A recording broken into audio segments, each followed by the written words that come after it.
We start our app. We get a list of all the rooms in the house. We can select a room, and then it'll show all the items within that room. And this is a scrollable list, a rather long list, of all the items that could possibly be in the living room. Some items have a little button to the side, and that gives special instructions for this kind of item, what's involved in the move, so forth.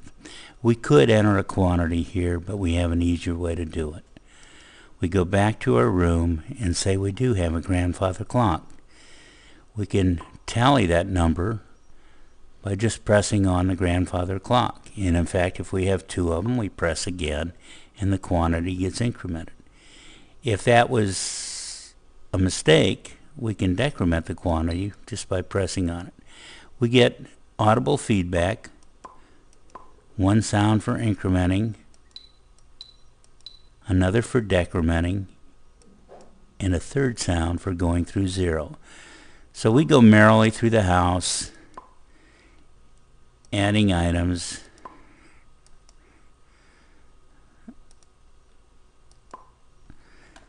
going to different rooms. We can wander around, do this a little bit at a time. We go back to previous rooms. Our stuff is still there.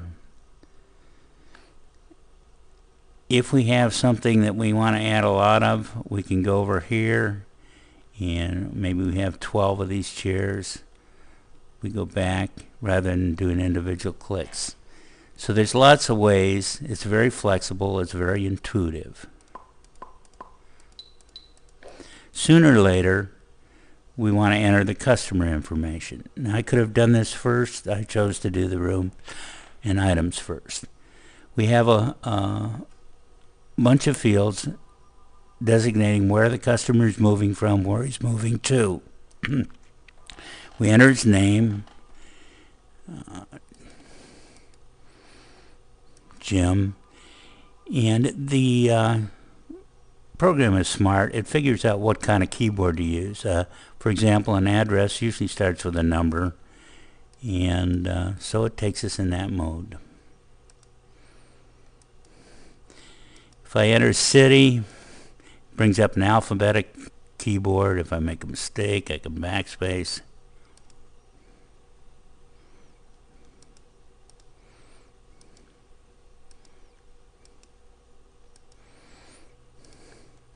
It knows with a state field, it's all caps. It knows with a zip code field,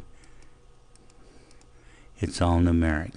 Sooner or later, I'm all done, and I would submit this now to a server to actually calculate the moves. So I probably have another tab here for actually submitting the information for a quote, and a final tab that would allow me to do some settings for the program, whether I want the sounds to be audible or not, when I want to download a new form, things like that. Overall settings. That's it. It's your move.